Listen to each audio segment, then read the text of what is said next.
الله الرحمن الرحيم يا أيها الذين آمنوا اتقوا الله حق تقاته ولا تموتن إلا وأنتم مسلمون يا أيها الناس اتقوا ربكم الذي خلقكم من نفس واحدة وخلق منها زوجها وبث منهما رجالا كثيرا ونساء واتقوا الله الذي تساءلون به والأرحام إن الله كان عليكم رقيبا يا أيها الذين آمنوا اتقوا الله وقولوا قولا سديدا يصلح لكم أعمالكم ويغفر لكم ذنوبكم ومن يطع الله ورسوله فقد فاز فوزا عظيما رب اشرح لي صدري رب اشرح لي صدري رب اشرح لي صدري ويسر لي أمري واحلل عقدة من لساني يفقهوا قولي قال تبارك وتعالى في كلامه المجيد في سورة لقمان فأعوذ بالله من الشيطان الرجيم وإذ قال لقمان لابنه وهو يعظه يا بني لا تشرك بالله إن الشرك لظلم عظيم۔ حضرت محترم، سورۃ لقمان، اس کے اندر اللہ رب العزت نے ایک اہم انسانی ضرورت کو بیان کیا ہے۔ وہ اہم انسانی ضرورت کیا ہے؟ انسان کی زندگی میں بہت سی چیزیں اہم ہوتی ہیں۔ اس کو پیچھے کیجیے ذرا تھوڑا سا۔ انسان کی زندگی میں بہت سی چیزیں اہم ہوتی ہیں۔ مثلاً اس کی زندگی میں اس کا مال اہم ہوتا ہے، وہ اس کو بچا کے رکھنے کی کوشش کرتا ہے۔ زیادہ قیمتی ہو تو پھر وہ اس کو لاکر میں رکھواتا ہے۔ اس کی گاڑی اہم ہوتی ہے، وہ 10 قسم کی چیزیں اس پہ لگاتا ہے، ٹریکر لگاتا ہے کہیں چوری نہ ہو جائے۔ اس کی زندگی میں اس کے لیے اس کا مکان اہم ہوتا ہے، اس وجہ سے وہ اس کی رجسٹریاں لاکروں میں سنبھال کے رکھتا ہے، بچوں کو بھی نہیں پتہ ہوتا کہاں پڑی ہوتی ہے۔ جتنی چیز جس کی زندگی میں اہم ہوتی ہے، انسان اس کی اتنی حفاظت کرتا ہے، اتنی اس کے متعلق انسان وہ خیال کرتا ہے کہیں ضائع نہ ہو جائے۔ انسان کی زندگی میں انسان از خود ہے، اس کا مال ہے، اس کے رشتہ دار ہیں، اس کی اولاد ہے۔ سوال یہ پیدا ہوتا ہے ان میں سب سے اہم چیز انسان کی کون سی ہے؟ کیا انسان کا مال ہے؟ کیا انسان کی اپنی جان ہے یا اپنی اولاد ہے، رشتہ دار ہے؟ تو ایک مثال سے سمجھتے ہیں۔ اگر اللہ نہ کرے کسی جگہ کے اوپر کوئی چور ڈکیت آ جائے، وہ کنپٹی پہ بندوق رکھ دیں، گلے پہ چھری لگا دیں اور کہیں کہ اب فلاں چیز تم دے دو، تو ہم کیا کریں گے؟ اپنی جان بچانے کے لیے وہ چیز دے دیں گے کہ ہمیں ہماری جان قیمتی ہے۔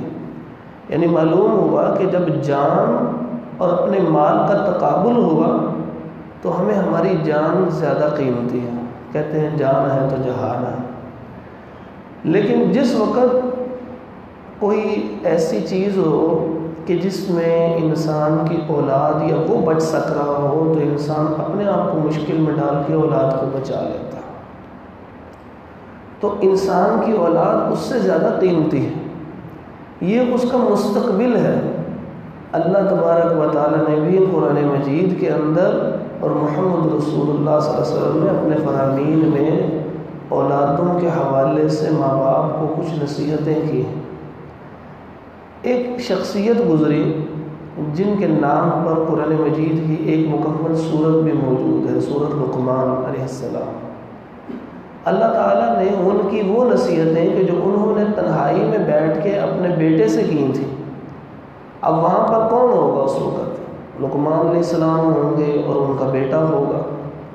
اب یہ دونوں آپس میں باتیں کر رہے ہیں، اللہ تعالیٰ اس مجلس میں موجود ہیں۔ کیسے موجود ہیں؟ جیسے اس کی شان ہے، کیونکہ جب یہاں پر ہم بندے موجود ہیں تو یہاں پہ ہمارے ساتھ اگر کرامن کاتبین ہیں تو یہ عقیدہ رکھیں کہ اللہ بھی ہے، وہ کیسے ہے، اس کی شان کے لائق ہے۔ تو اللہ رب العزت نے اس تمام مجلس کو قرآن کا حصہ بنا دیا قیامت تک کے لیے۔ اللہ تعالیٰ نے اس کے اندر جو باتیں ذکر کی ہیں وہ ہمارے لیے نصیحت ہے، اگر ہم چاہتے ہیں کہ ہم اپنی اولادوں کو بہتر دیکھ سکیں۔ تو پہلی نصیحت اللہ رب العزت نے جو اس میں بتایا کہ کس انداز سے لقمان علیہ السلام نصیحت کر رہے تھے۔ اللہ فرماتے ہیں وَإِذْ قَالَ لُقْمَانُ لِابْنِهِ کہ لقمان علیہ السلام اپنے بیٹے سے بات کر رہے تھے۔ تو اس کے اندر اس باپ اور اس ماں کے لیے نصیحت ہے کہ جو اپنی اولاد سے بات کرنے کے لیے وقت نہیں پاتا، وہ اپنی فیکٹری، اپنے کاروبار، اپنی جاب کے اندر اتنا مصروف ہوتا ہے کہ اس کے پاس تو اتنا وقت ہی نہیں ہے کہ وہ اپنے بچے کے ساتھ بیٹھ کے بات کر سکے۔ اور اللہ فرماتے ہیں کہ اولاد اس وقت بچے گی کہ جب باپ وقت نکال کے اپنی اولاد سے بات کرے گا۔ وَإِذْ قَالَ لُقْمَانُ لِابْنِهِ وَهُوَ يَعِظُهُ، دوسری نصیحت، اور وہ اپنے بیٹے کو واعظ کر رہے تھے، نصیحت کر رہے تھے۔ ہماری اولادیں خراب ہو جاتی ہیں، گھروں کے اندر ہم نے خرابیاں ان کو ان کے ہاتھوں میں موبائل کی صورت میں دے دیں، ٹی وی کی شکل میں دے دیں، اور ایسے دوستوں کی شکل میں دے دیں، اتنی سہولیات کی شکل میں دے دیں کہ اب وہ خرابی کی طرف جاتے ہوئے رکتے نہیں۔ اب جب وہ خرابی پہ جاتے رکتے نہیں ہیں تو پھر جب وہ خراب ہو جاتے ہیں پھر ہم پریشان ہوتے ہیں۔ اور ہماری غلطی کیا ہے؟ ہم جب وہ خراب ہو جاتے ہیں تو قاری صاحب کے پاس بھاگ جاتے ہیں، قاری صاحب بیٹا ٹھیک نہیں ہے، اس کو نصیحت کر دیں۔ اس کے سکول جاتے ہیں اور ان کو جا کے کہتے ہیں کہ میرا بیٹا ہے، بیٹی ہے، آپ اس کی کوئی تربیت کر دیں۔ جاتے ہیں کہ نہیں جاتے؟ تو ہم وہاں پر جا کے لوگوں کو کہتے ہیں، کوئی چار عزیز اکٹھے ہوئے ہوں، بزرگ اکٹھے ہوئے ہوں، تو ان بزرگوں کے پاس بلاتے ہیں، بیٹا بات سنیں۔ جب بیٹا آتا ہے پھر اس کو کہتے ہیں کہ آپ ان کے پاس بیٹھیں، سلام لیں، اور ساتھ ہی اس کو کہتے ہیں جی بچے کو نصیحت کر دیں۔ بچے کو نصیحت کرنا باپ کا کام تھا۔ اللہ تعالیٰ اس باپ سے خوش ہوا تھا کہ جس نے اپنے بیٹے کو از خود نصیحت کی تھی۔ اللہ نے فرمایا وَهُوَ يَعِظُهُ، وہ اپنے بیٹے کو خود واعظ و نصیحت کر رہے تھے، وہ خود سمجھا رہے تھے۔ ہم نے کیا کر دیا؟ ان کو جو اہم باتیں تھیں انسان کی زندگی کی وہ بھی خود نہیں بتائی۔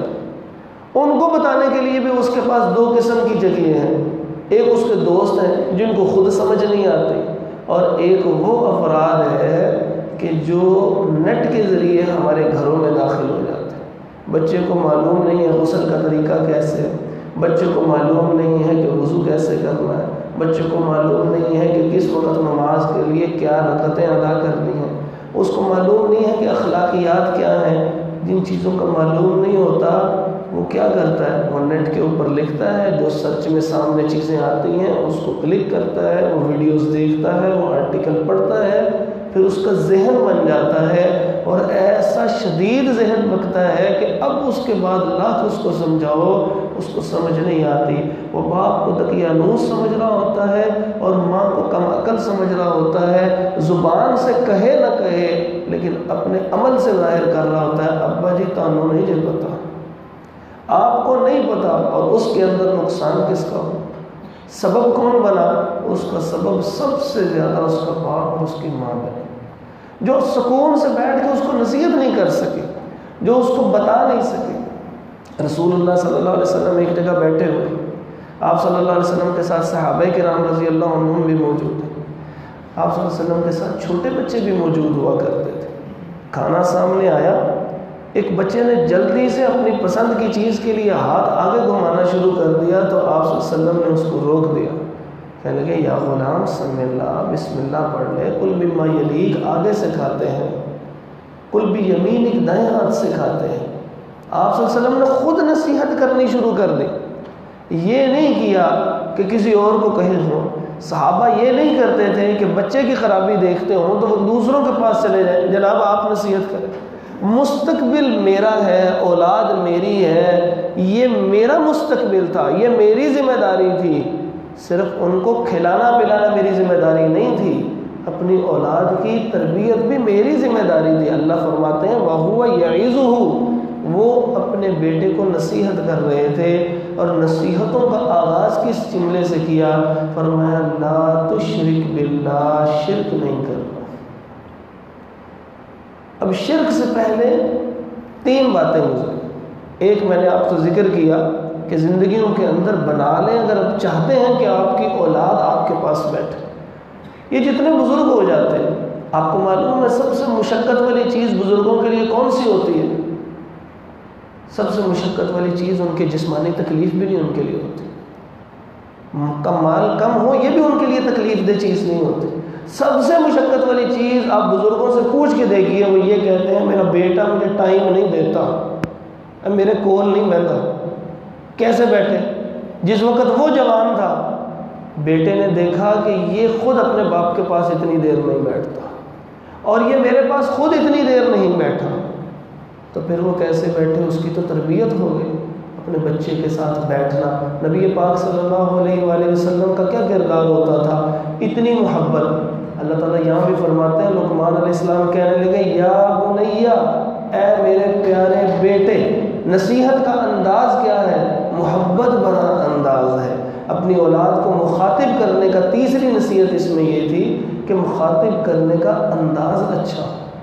ہم کہتے ہیں یار میں سمجھا تھک گیا, وہ سمجھتا کیوں نہیں؟ وہ سمجھے کیسے کہ جب اس کو سمجھانا ہی ڈانٹ کے ہے, جب بچے سے بات ہی اس انداز سے کرنی ہے, اور تمہیں عقل کس دن آنی ہے؟ تمہیں سمجھ کس دن آنی ہے؟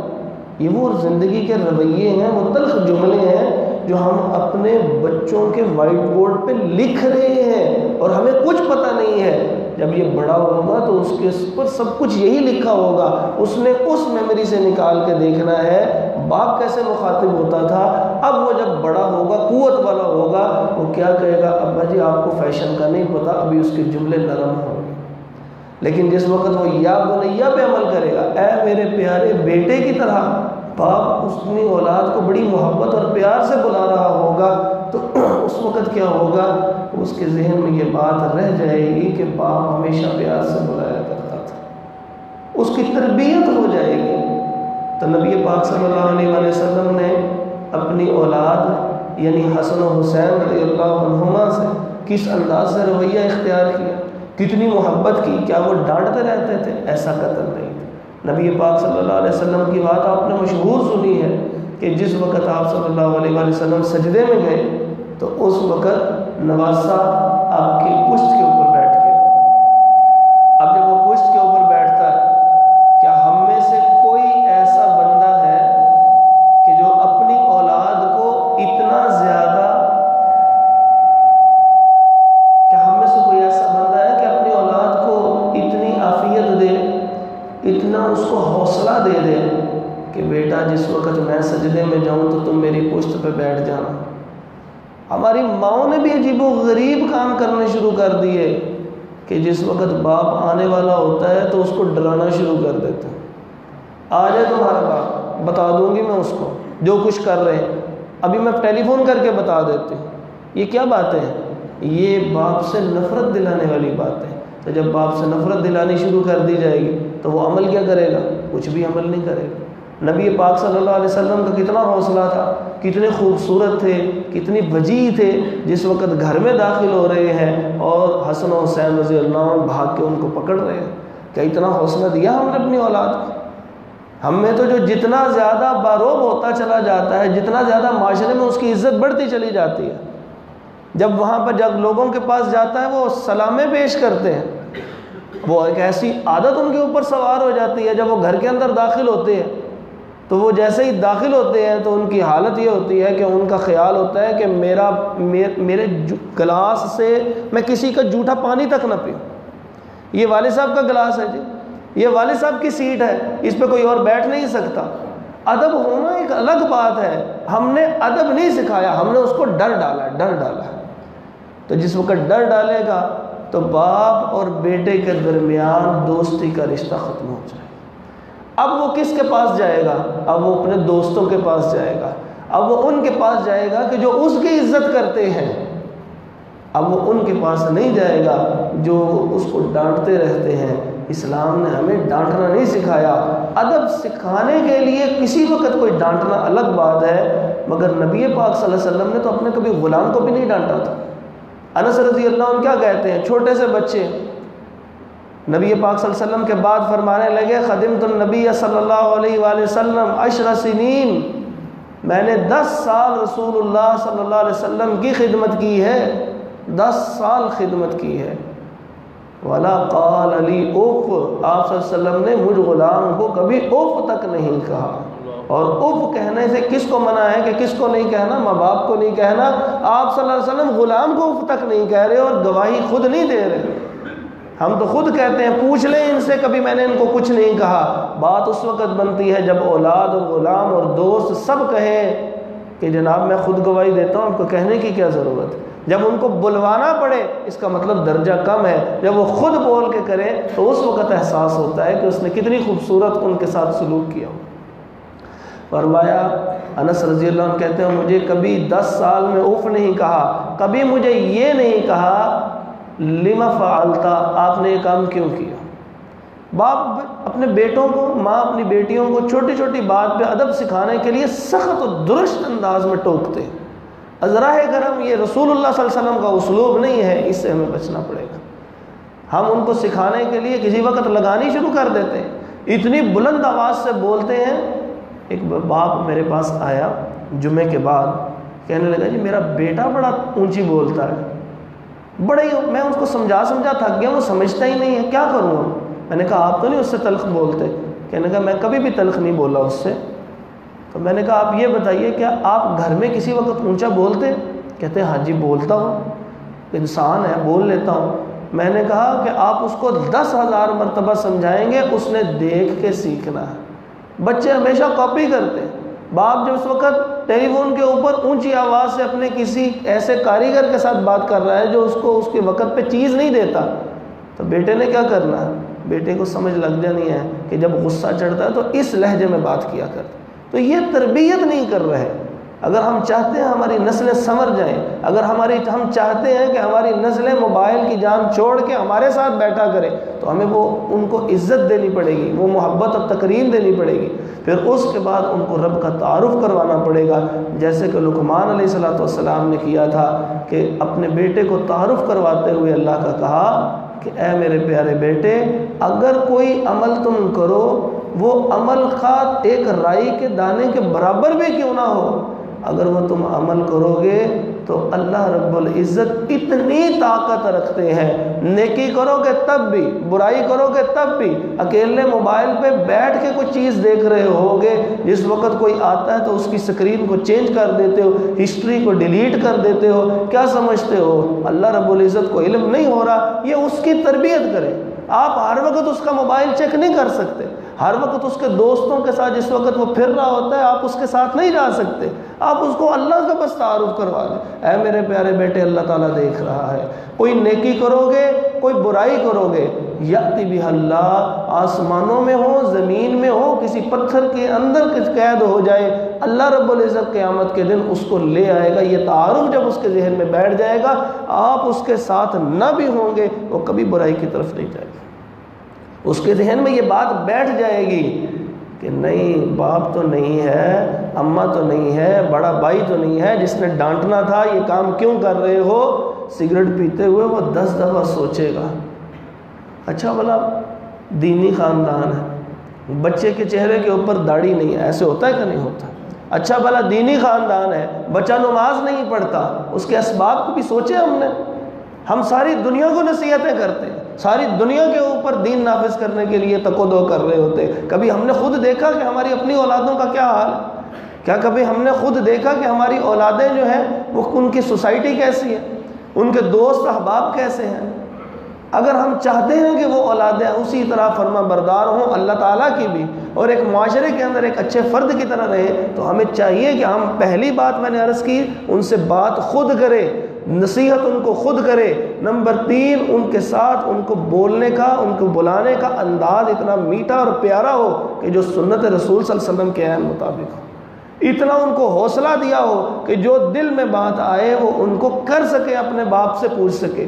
وہ جو دوستوں سے پوچھتے ہیں یہ کام کیسے کرنا چاہیے، اب میں پریشان ہو گیا ہوں تو کیا کروں، کیا میں اپنے والد کو بتاؤں یا نہ بتاؤں، کیوں دوستوں سے پوچھ رہے ہیں؟ باپ اتنا دوست کیوں نہیں بنا اپنے بیٹے کے ساتھ؟ تو اگر وہ دوست بنا ہوتا نا تو پھر وہ کسی باہر والی جگہ پہ جا کے نہ بتاتا، شاید یہ باتیں آپ کو عجیب محسوس ہوں، لیکن فی الحقیقت ہماری نسلوں کی خرابی کا ایک سبب یہی ہے۔ یونیورسٹی اور کالجز کے اندر الہاد جو تقسیم ہو رہا ہے، لوگ اللہ کے انکار کی طرف جا رہے ہیں اور یہ مسلک سے قید سے باہر نکل گئے، حتیٰ کہ مذہبی قیدوں سے بھی باہر نکل چکے ہیں۔ پہلے بحث ہوا کرتی تھی کہ یہ مسئلہ اس طرح ہے کہ اس طرح ہے، پھر اس کے بعد بحثیں شروع ہونے لگی دنیا کے اندر کہ یہ مذہب سچا ہے کہ یہ مذہب سچا ہے۔ اب ایک نئی بحث ہے، کئی سالوں سے تقریباً ایک عشرے سے ایک نئی بحث چل رہی ہے کہ خدا ہے نعوذ باللہ کہ نہیں ہے۔ اس قدر گمراہ کن خیالات کیوں اس معاشرے میں پروان چڑھے ہیں؟ نمازی 5 وقت کا نہیں 6 وقت کا نمازی تہجد پڑھنے والا بچہ جب آپ کو یہ کہتا ہے میں خدا کو نہیں مانتا، تو اس کے اسباب کی طرف بھی غور کیا کریں۔ اور یہ یونیورسٹی کے اندر آپ پوچھ کے دیکھ لیں، مثلا ہمارا ایک عقیدہ ہے کہ بارش برسانے کے لیے اللہ رب العزت نے ایک فرشتے کی ذمہ داری لگائی۔ عقیدہ ہے کہ نہیں عقیدہ؟ میکائیل علیہ السلام کا بچہ FSC کا طالب علم ہے، وہ کہتا ہے کہ بارشیں تو ہوا کے دباؤ کم زیادہ ہونے سے بارشیں برستی ہیں، آپ کہتے ہیں میکائیل علیہ السلام سے برستی ہیں، اب اس کا جواب دیں مجھے۔ اس کو ابتدا میں عقیدہ ہی نہیں اس کو سمجھایا، اس کو یہ بتایا ہی نہیں باپ اور ماں نے بیٹھ کے کہ بیٹے جب اللہ اس کے رسول کی بات آ جائے پھر عقل اور علم کے گھوڑے نہیں دوڑاتے، پھر اس وقت یہ چونکے چنانچے اگرچہ مگرچہ نہیں کرتے، اس وقت علم کی گتھیاں نہیں سلجھاتے، اس وقت آمنا و صدقنا کہتے۔ وہ کہتے ہیں ٹھیک ہے اللہ اس کے رسول نے فرمایا، ہماری سمجھ میں نہیں آتا تو پھر کیا ہوا، ہم مانتے اللہ اس کے رسول کی ہیں۔ چھوٹے ہوتے سے اگر اس کی یہ تربیت کی ہوتی تو وہ کبھی بھی غیر اللہ کی طرف نہ جاتا، کبھی بھی الہاد کی طرف نہ جاتا، کبھی بھی اس کو یہ یاد نہ کرانا پڑتا کہ بیٹے جب غیر عورت سامنے آئے تو اپنی نظروں کو جھکا لو۔ تو اپنے وقت کے ساتھ جو سب سے قیمتی ہے، اس میں اس وقت سے قیمتی اپنی اولاد ہے، اپنا وقت اپنی اولاد کو دیجیے، ان کے ساتھ پیار سے گفتگو کیجیے، ان کو ابتدا میں عقائد سکھائیے۔ وہ بڑے بوڑھے ہوا کرتے تھے کہ جس وقت وہ بچہ ان کے قریب آتا تھا اس کو انبیاء کی کہانیاں سنایا کرتے تھے۔ کیوں نہیں سنایا کرتے تھے کہ نہیں سنایا کرتے تھے؟ کیا ہم نے کبھی اپنے بچوں کو بٹھا کے ایسے انبیاء کی کہانیاں سنائیں؟ کیا ہم نے سیرت کے واقعات سنائے؟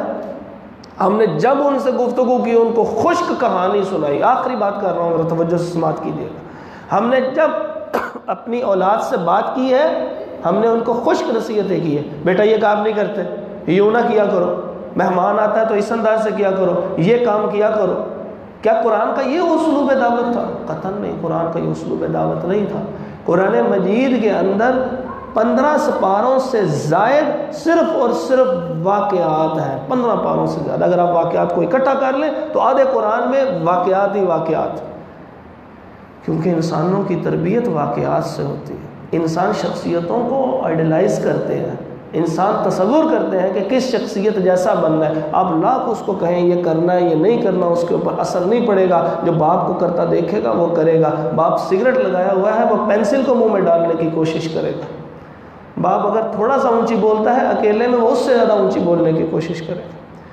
تو یہ جو چیزیں ہوتی ہیں وہ کس لیے ہوتی ہیں کہ دیکھتا ہے انسان، آئیڈیلائز کرتا ہے۔ اپنے بچوں کو جب وقت دیں گے ان کو کہانیاں سنائیں گے، یہاں سے عہد کر کے جائیں۔ اگر واقعی یہ ایک تربیتی نشست ہے، اگر واقعی یہ عام درس سے ہٹ کے کوئی بات ہے، آپ اپنی نیند، اس وقت لوگ سو جاتے ہیں ان دنوں، اگر آپ اٹھ کے آئے ہیں تو میری گزارش یہ ہے کہ آج اس بات کا تہیہ کر کے جائے کہ آپ نے کہانیاں بچوں کے لیول پہ یاد کر لینی ہے۔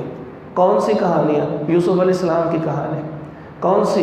یونس علیہ السلام کی کہانی، اصحاب کہف کی کہانی، اور اسی طرح اصحاب الاخدود کی کہانی۔ یہ ساری قرآن مجید کی معروف کہانیاں، موسیٰ علیہ السلام کی کہانی ہے، رسول اللہ صلی اللہ علیہ وسلم کے غزوات ہیں، صحابہ کرام رضی اللہ عنہم کے واقعات ہیں۔ ان سب کو یاد کر لیں اور بچوں کے لیول پہ آ کے بڑی محبت سے ان کو سکھائیں۔